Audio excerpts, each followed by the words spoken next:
vocês?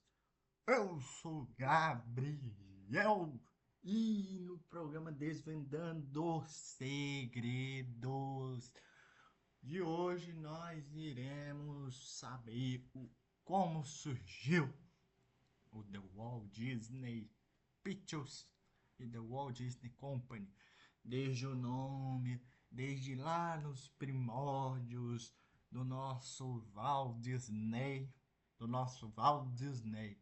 Lembrando que todos os direitos reservados estão na Walt Disney Company, todos os direitos reservados.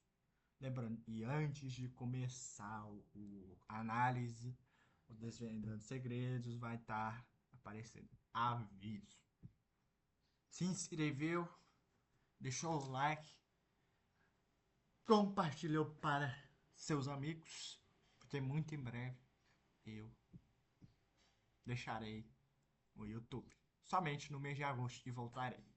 Então, vamos nessa.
Bem-vindos a essa análise visual.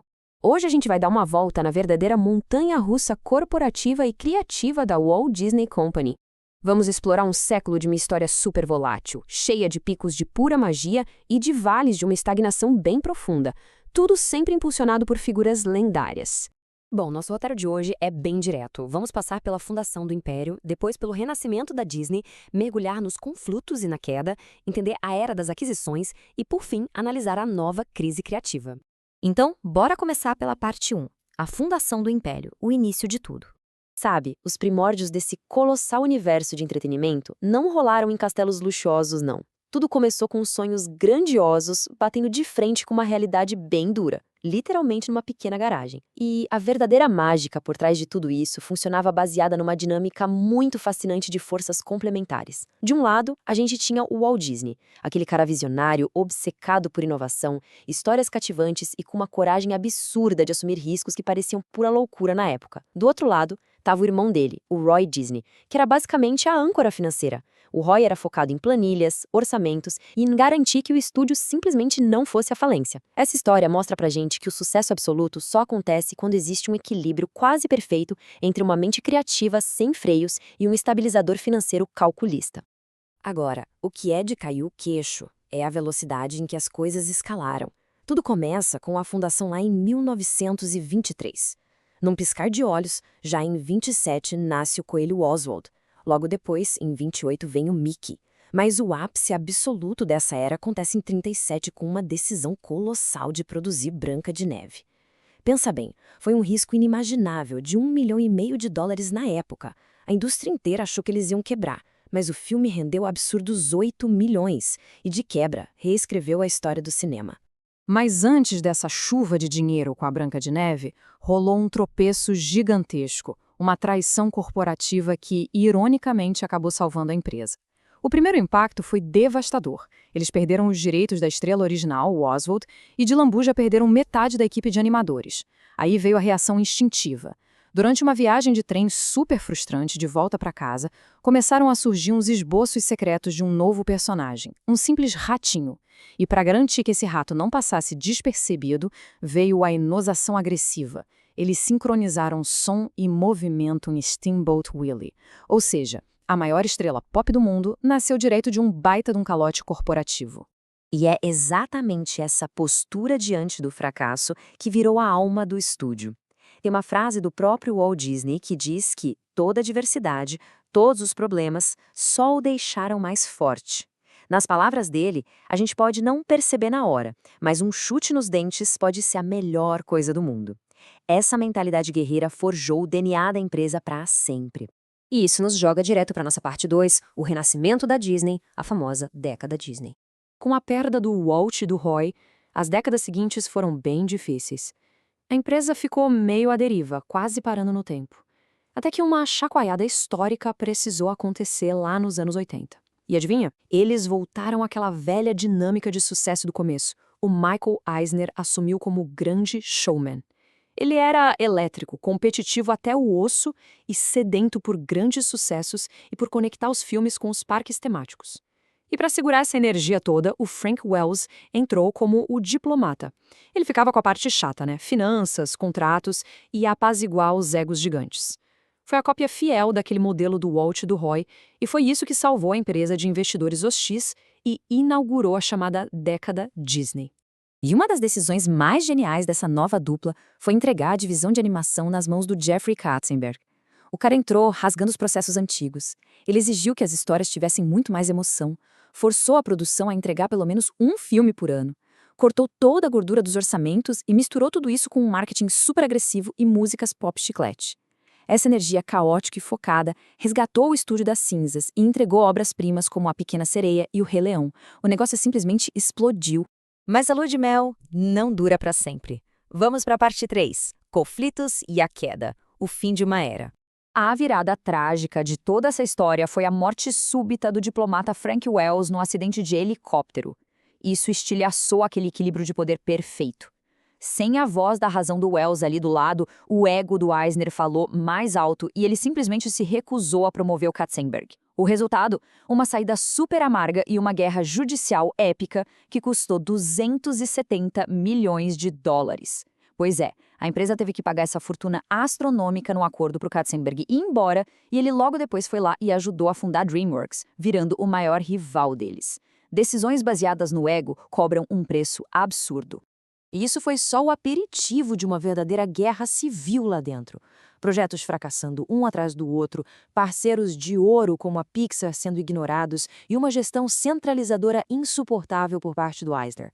A panela de pressão explodiu com a campanha Save Disney. Liderada pelo sobrinho do Walt, o Roy E. Disney, a coisa tomou uma proporção gigantesca, convencendo 43% dos acionistas a votarem contra o Eisner. Metade dos investidores basicamente disse: chega, não dá mais. O que abre as portas para a parte 4, a era das aquisições, ou como a gente pode chamar, comprando em imaginação. Para arrumar a casa e curar essa crise criativa brutal, entra o Bob Iger. A estratégia dele foi bem simples. Se a nossa criatividade interna secou, vamos usar a nossa carteira. Ele abriu o talão de cheques e fez as pazes com a Pixar por 7 bilhões e 400 milhões de dólares. Logo depois, viu que heróis iam dominar o mundo e comprou a Marvel por 4 bilhões. 3 anos depois, arrematou o império de Star Wars e a Lucasfilm por mais 4 bilhões e meio. O cara injetou na veia da empresa as marcas mais valiosas e cobiçadas do planeta. Para ter noção do impacto dessa tática agressiva, o valor de mercado da empresa bateu um recorde alucinante de 267 bilhões de dólares. Era o topo do mundo. Sob a gestão do Iger, eles conseguiram o feito bizarro de lançar 6 filmes num único ano que passaram da marca de 1 bilhão nas bilheterias. Tudo isso pouco antes de assinarem o cheque para comprar a Fox e lançarem seu próprio streaming. Pareciam imbatíveis. O Bob Iger estava super confiante. Ele até chegou a dar umas alfinetadas dizendo que eles faziam conteúdo para contar grandes histórias, enquanto a Netflix fazia conteúdo só para abastecer plataforma. Havia um orgulho genuíno em priorizar a qualidade. Mas a ironia cruel dessa história toda é que o próprio mercado financeiro, cobrando o crescimento infinito das assinaturas, forçou eles a entrarem nesse mesmo jogo de volume incessante. E claro, a magia das histórias começou a se diluir no meio de tanto conteúdo. O que joga o nosso carrinho da montanha-russa numa queda livre para os dias de hoje.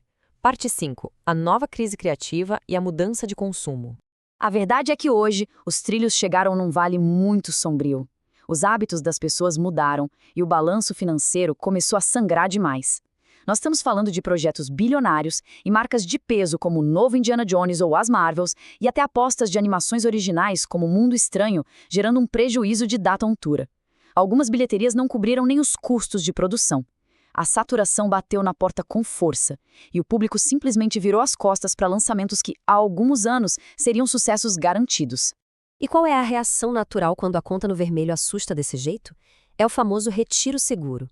Exatamente como fizeram em outras épocas de crise, a empresa pisou no freio da inovação e começou a focar apenas no que já tem um afeto garantido do público. A tática de sobrevivência atual é uma dependência extrema de nostalgia, reciclando franquias e focando todas as energias em sequências gigantes como Divertidamente 2 e Moana 2. O objetivo agora não é mudar o mundo, é só estancar o sangramento do caixa mesmo. E toda essa viagem no tempo deixa a gente com uma grande reflexão. É claro que focar em continuações seguras ajusta os números no curto prazo, acalma os investidores. Mas será que esse eterno ciclo de sobrevivência e repetição não vai acabar asfixiando justamente a coragem criativa que fundou esse império todo? Essa história secular prova que, sem dar uns saltos cegos e tomar riscos insanos de vez em quando, não tem magia que se sustente. A grande questão é, quando será que essa montanha-russa vai encontrar sua próxima mente brilhante para levar os trilhos? Uou! E aí? O que acharam dessa história da Walt Disney Company, a maior potência do nosso amado querido Camundongo? Ah, se você pulou até aqui, rapaz, deixa o like, se inscreve, porque é vídeo. E agora nós vamos entrar no... Em breve nós vamos... Não em breve.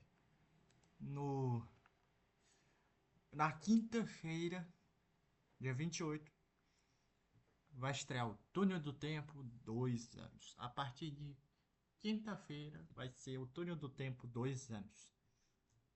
Então, foi isso. Espero que vocês tenham gostado. Um forte abraço e nos vemos no próximo programa, no próximo Shorts aqui da Gabriel Chance TV. Fique agora com os vídeos que irão aparecer aí no final da tela. Um forte abraço. Fiquem com Deus. Jesus te ama muito. E tchau. Rumo aos 1000 inscritos.